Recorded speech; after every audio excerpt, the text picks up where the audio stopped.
নমস্কার বন্ধুরা, কেসি কিচেনে সবাইকে স্বাগত। আজ আমি হাজির হয়েছি একটা সয়াবিনের রেসিপি নিয়ে। এইরকম সয়াবিনের রেসিপি কিন্তু ভাত, রুটি বা পরোটা সব জিনিসের সাথেই খেতে খুব ভালো হয়। চলো দেখে নিই কীভাবে বানাচ্ছি। দেখো, আমি কিছুটা সয়াবিন নিয়ে তার মধ্যে জল দিয়ে দিলাম। জল দিয়ে আমি সেদ্ধ করতে দিয়ে দিয়েছি। দেখো, এটা প্রায় ফুটে উঠেছে।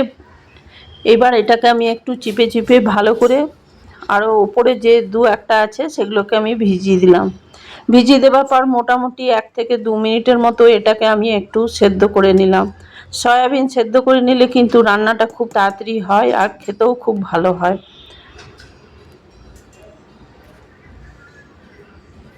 দেখো, সয়াবিনটা আমার ফুটে গেছে বা সেদ্ধ হয়ে গেছে। এবার আমি এটাকে নামিয়ে একটা জালিওয়ালা বাটির মধ্যে ছেঁকে আমি দিয়ে দিলাম। তারপরে কিন্তু ঠান্ডা জল দিয়ে ধুয়েও নিয়েছি। এরপর মশলাটা আমি করে নিয়ে ওইটা ঠান্ডা হতে থাক। দেখো, রসুন, লঙ্কা, আদা, টমেটো আমি এটাকে পেস্ট করে নেবো একটা মিক্সির জারের মধ্যে। তোমরা তো সয়াবিনের তরকারি অনেকে অনেক রকমভাবে বানিয়ে থাকো। এইভাবে একদিন বানিয়ে দেখো, খেতে অসম্ভব ভালো লাগে।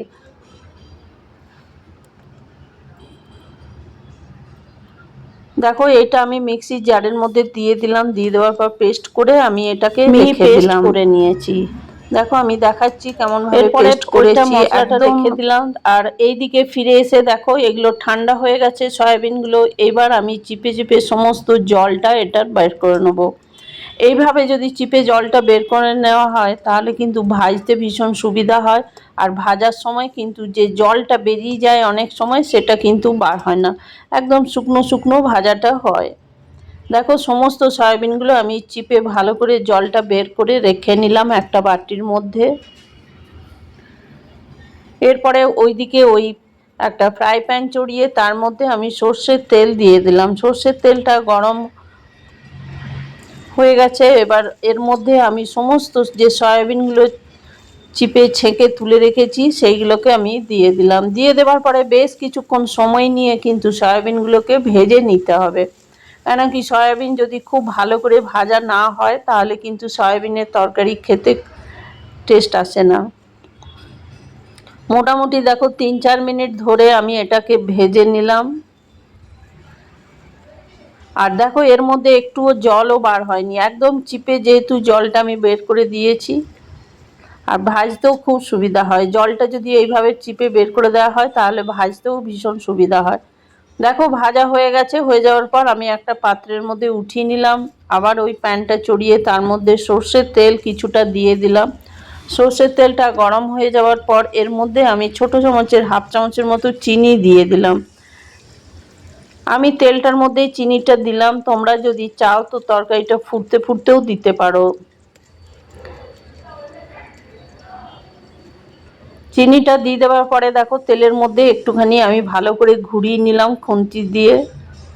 আর চিনি যদি তেলে দেওয়া হয় তো তরকারির কালারটাও খুব ভালো আসে আর টেস্টটাও খুব ভালো হয়। এরপরে দেখো, চিনিটা আমার প্রায় গলে গেছে। এরপর ছোট চামচের 1/2 চামচের মতো আমি গোটা জিরে ফোড়ন দিলাম। তার সাথে এলাচ আর দারচিনি, গরম মশলা দিয়ে দিলাম। দিয়ে দেওয়ার পর তেলটা খুব ভালো করে নেড়ে চেড়ে নিলাম। গরম মশলাটা ভাজা ভাজা হয়ে গেছে। এরপর আমি এইদিকে একটা বড় সাইজের পেঁয়াজকে লম্বা করে কেটে রেখেছি, সেই পেঁয়াজটা আমি তেলের মধ্যে দিয়ে দিলাম।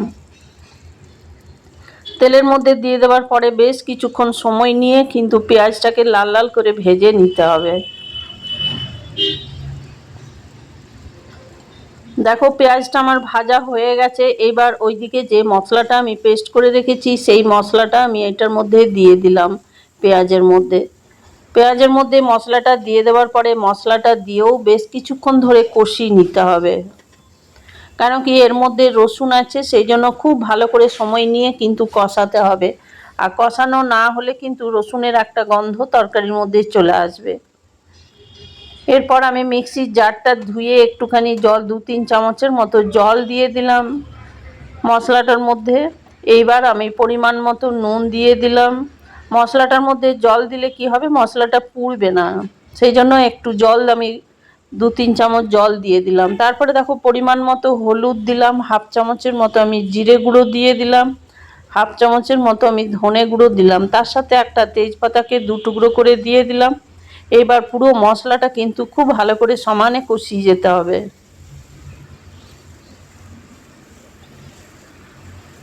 আর বাচ্চারা খুব সহজেই সয়াবিনের তরকারি খেয়ে নেয়। এইভাবে যদি বানিয়ে দাও খুব তাড়াতাড়ি হয়েও যায় আর খেতেও ভীষণ ভালো লাগে। এটা তোমরা লাঞ্চে বা ডিনারে বানিয়ে নিতে পারো, খুব সহজে হয়ে যায়। দেখো মশলাটা কষতে কষতে আমার জলটা প্রায় শুকিয়ে এসছে।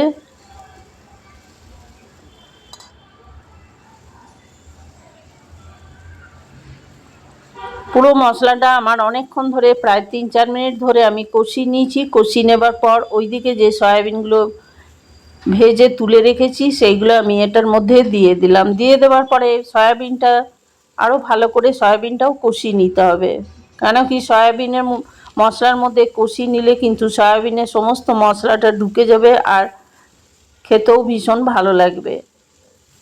দেখো সমস্ত মশলাটা সয়াবিন আমি কষিয়ে নিচ্ছি। এর মধ্যে কিন্তু হালকা জল দিয়ে দিয়ে কষিয়ে নেবো আমি।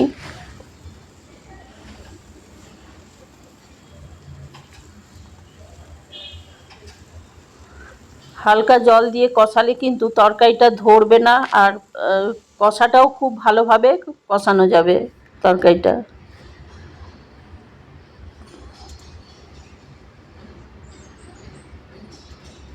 দেখো আমার প্রায় অনেকক্ষণ ধরে আমি কষিয়ে নিলাম। কষিয়ে নেবার পর আমি এর মধ্যে গরম জল দিয়ে দিলাম।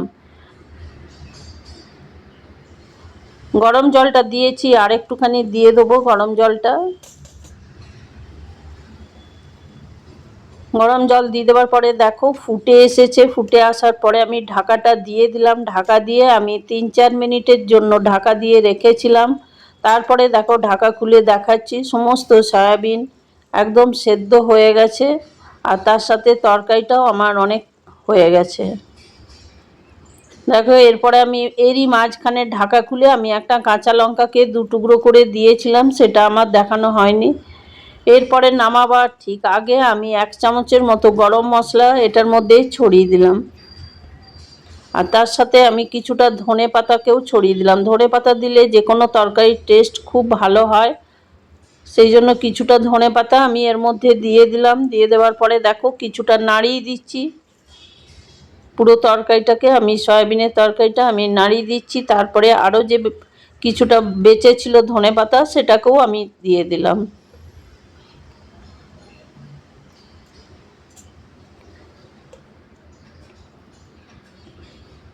এইবার দেখো তরকারিটা আমার হয়ে গেছে। হয়ে যাওয়ার পর আমি গ্যাসটা বন্ধ করে দিলাম। গ্যাস বন্ধ করে দিয়ে ঢাকা দিয়ে বেশ কিছুক্ষণ এটাকে আমি রেখে দিলাম।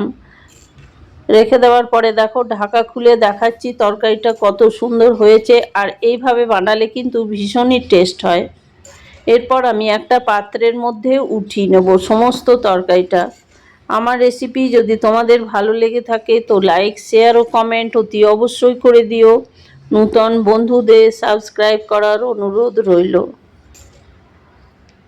দেখো আমি সব তরকারিটা একটা বাটির মধ্যে উঠিয়ে নিচ্ছি।